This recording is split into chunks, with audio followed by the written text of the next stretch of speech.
Championship. And we'll begin with last Saturday night's action in Charlotte, North Carolina. Here's Mark Phillips. Jeremy Buell came into round 8 of the 125 campaign, trailing Honda teammate Brian Swink by 20 championship points.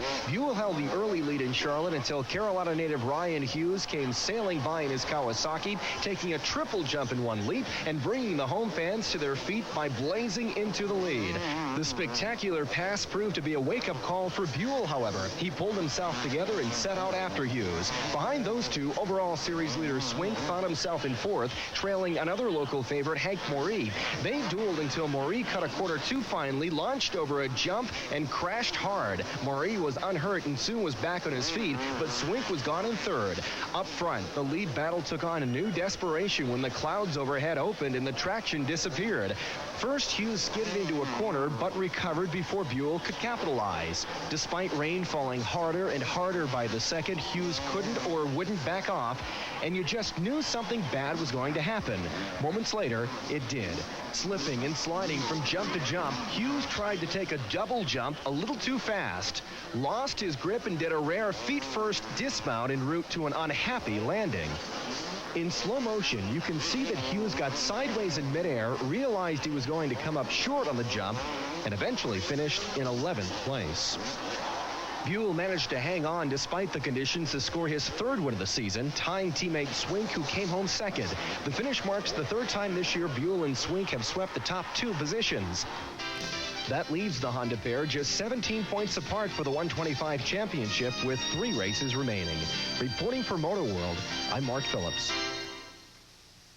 All right, Mark, now let's get to the story of the team behind the riders. Swink and Buell ride for a brand new outfit that seems determined to do things right. Bob Varsha tells us more about them.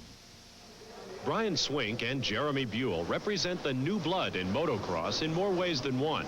By dominating the AMA Eastern 125 Supercross, Swink and Buell have focused the spotlight on their team and its unusual sponsor, Peak Antifreeze. I think it's because we're the first team to bring in an outside sponsor into the sport, which is really good. You know, NASCAR, it's kind of basically made them, and we can't take nothing away from the riders. You know, the riders have won, I think, up to date about 6 out of 8 of the Supercross events, which, you know, it says a lot for them. It says a lot for their equipment and the mechanics and all the people in the organization. Last August, Mitch Payton was approached by American Honda about fielding a 125 team if sponsorship could be found. An armload of proposals and an earful of phone calls later, Payton had a deal with Peak and a renewed appreciation of what it takes to land a racing sponsor. You just got to be persistent and try to follow up, you know, on everything you do, and everything has to be professional. You have to realize they're not going to do this for the racing. You know, they're going to do this as a promotion more than anything, and it means business, and you've got to perform for that money, you know, and it doesn't mean racing. It means giving them, you know, tons of handouts. We do open houses. We go to dealerships. We're here at the races. We talk to the kids. You know, that's what they want. The Peak team is thoroughly professional, and they get results, both of which are equally important in Payton's plan. We'll lose some money this year, obviously running the program the way we're doing it. But I think if we do it, and we do it in a professional and a positive manner, that other outside companies will look at our sport and say, you know, that's a real good opportunity. We should do that. You know, we have a lot of attendance. Our demographics are real young, active people. And I think other people will look at this, you know, and hopefully they'll, you know, copy it and, you know, bring some more people into our sport. For Motoworld, this is Bob Varsha reporting. All right, thank you, Bob. Still ahead, the future stars of American motocross get a workout in Las Vegas, Nevada. And the most familiar Supercross name of all, Jean-Michel Bayle, JMB, tops the results from last Saturday night in Charlotte, North Carolina.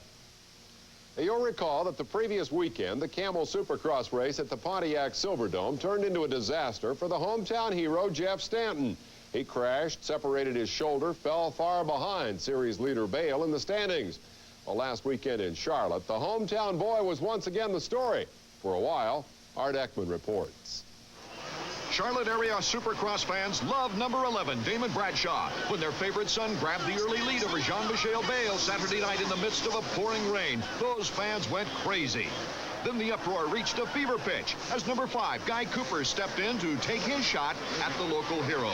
Cooper's never won a Supercross, and for a while it looked like this might be the one. But Bradshaw, inspired by the roar of the crowd and ignoring the pain of an injured thumb, came battling back. This was a classic Supercross confrontation, the kind of battle we expect from Bale and Stanton. But in Jeff's absence, JMB seemed content to keep it on 2 wheels and pile up points.